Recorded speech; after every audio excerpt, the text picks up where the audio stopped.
Stock market charts you've never saw.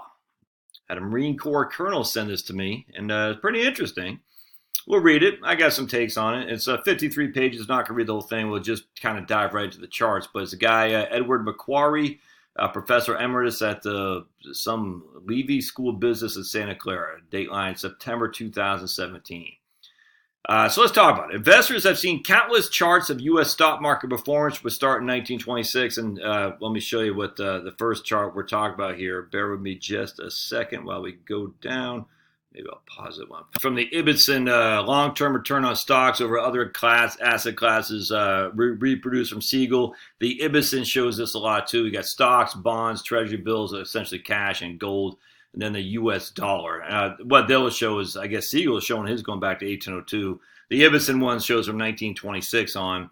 And essentially the issue is, look, stocks for the long run. That's what Siegel's book, and I got two editions back there behind me, have averaged essentially twice that long-term, and I don't think this is real returns. I just think it's nominal. It's got to be real.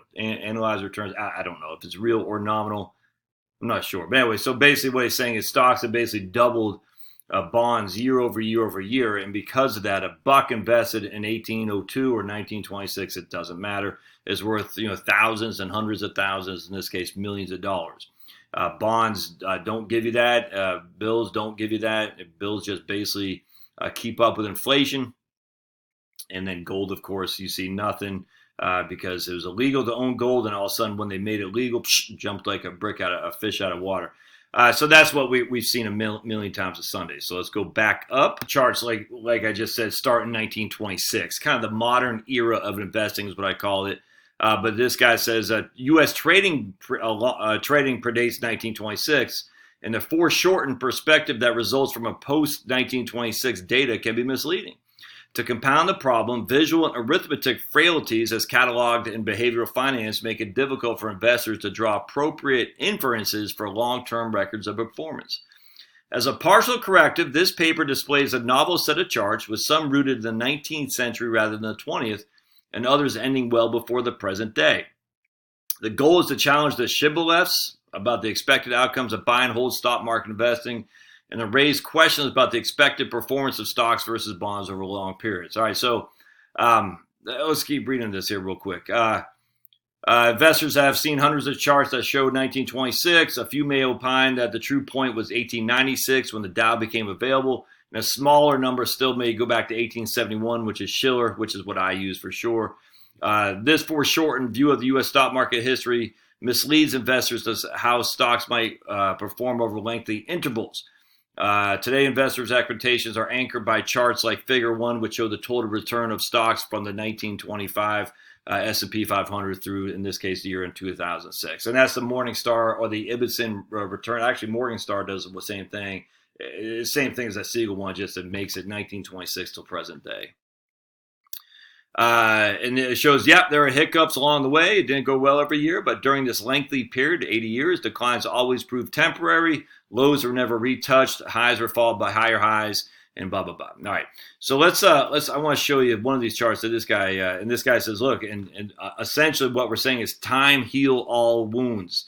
So as long as you're in the market, you can avoid the down market of any given year, day, whatever. Time heals all wounds, stock market wounds. I 100% agree with that. It's time in the market. It's not market timing.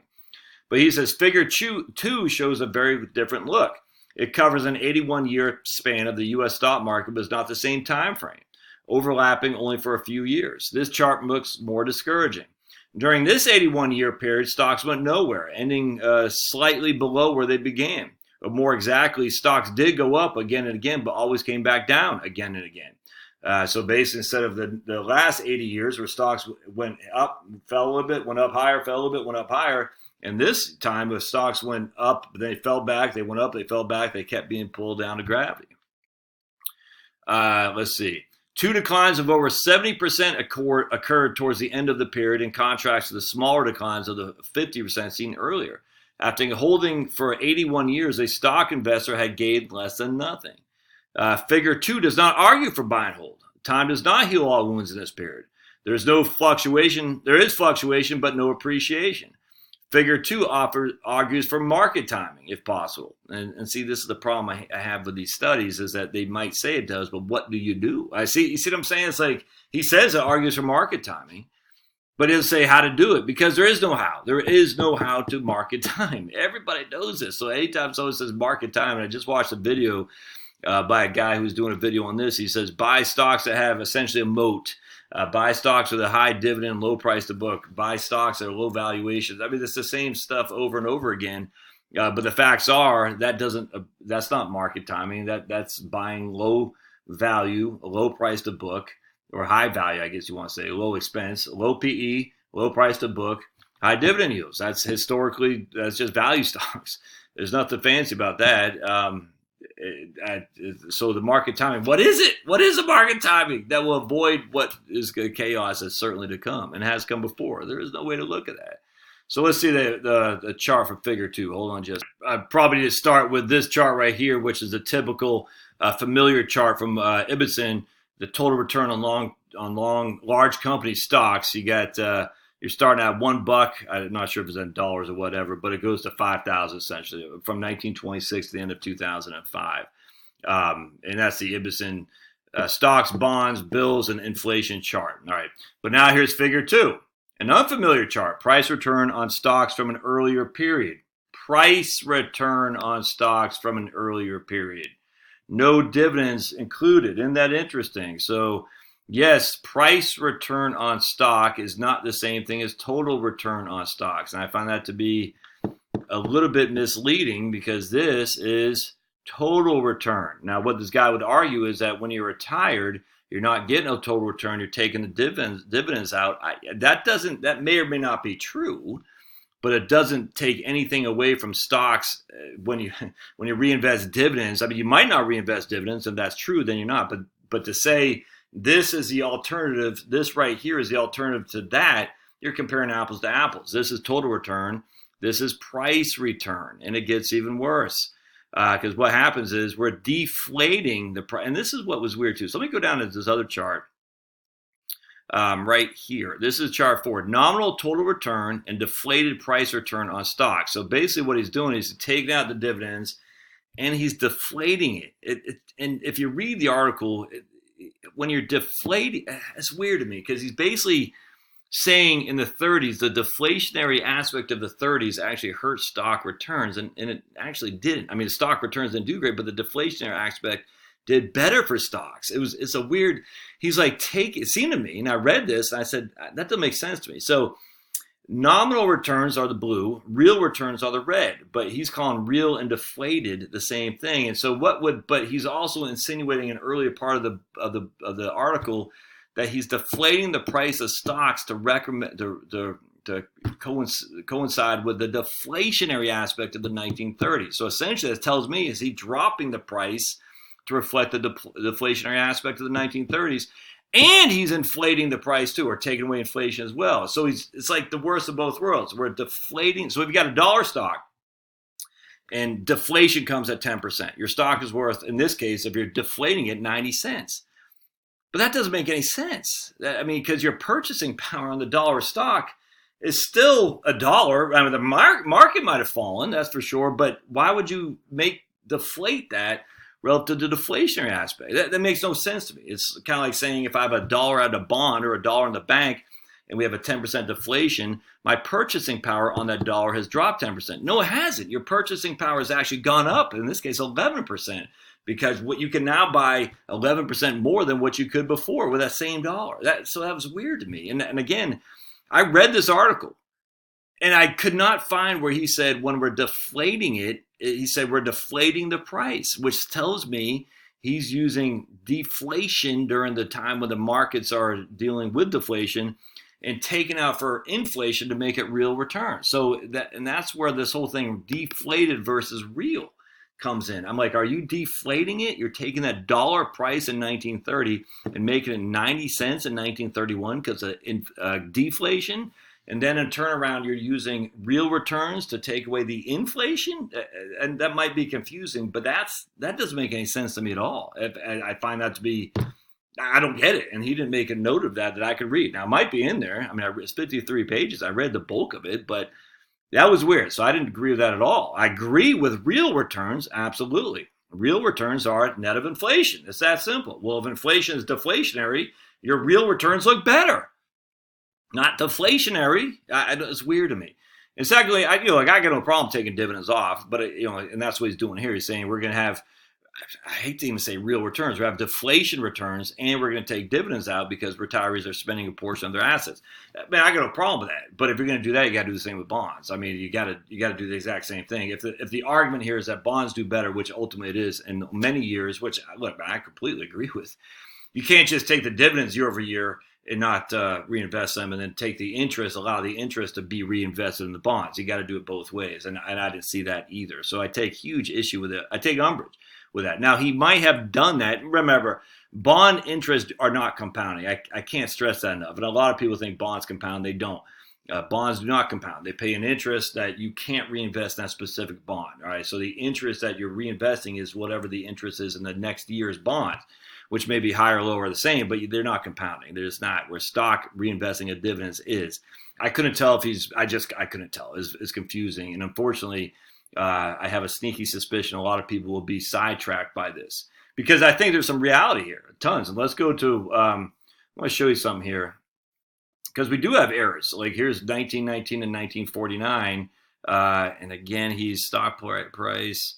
I can't tell if he's deflated. Yeah, the price index deflated. That's just weird. Why would you? I mean, if it's real, I get it. I just never heard of it deflated, which tells me he's taking away when the markets go down, when the deflation comes in, as opposed to real. It's just odd to me. So anyway, yeah. So if that's the case, it's not worth anything, because if you have $1 today in stocks, bonds, or cash, and the price of the competing assets, your purchasing power improves because of deflation, you still have $1 plus more because of purchasing power.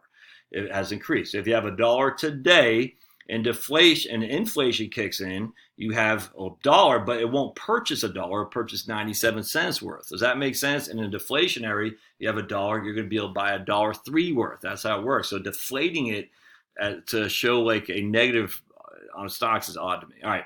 But I want to show this other chart here, because this is actually, I think, is incredibly important. Yeah, right here. All right. And this will go back to what Nassim Nicholas Taleb will talk about in terms of is the United States the exception, or are we the rule? And I find this to be pretty interesting. So, see, and this is where he uses real. So he vacillates between real and deflated, and he never explained what that meant. And that's just, I find that cheap shot. There's no other way around that. Like, I don't know if he's doing delivery. I just find a cheap shot. It's like, are you vacillating for real, which is taking out inflation, and deflating it? And if you are, then you got to explain it. Anyway, so periods of negative low real returns on equities and negative equity premium. And that's just, basically what you're getting relative, your risk return relative to the bond. So here, 1960 and 1979, your low real equity returns of 20 years was 2.4%. That's a real net of inflation. In Australia, they got 1970 1989, 1.8. And Canada from 1900 to 1919, 3.3. UK from that same period, 0.2. Belgium from 1900 to 1949, you got negative. So for 50 years, you got negative 1.7 rate of return on stocks. Now the equity premium. So in that time frame of Belgium getting 1.7 negative on stocks, your equity between 0 and for periods of. Let's see, what do we got here? Okay, I see what's going on. All right, so basically all right, there's two things going on. I got to step back. So in this case, Belgium in 1900 to 1949 got negative 1.7 year annualized. I'm not sure if it was annualized or not. What was real equity returns? I'm not sure if that's annualized or not. Actually, I'm going to assume that is annualized. Let's see.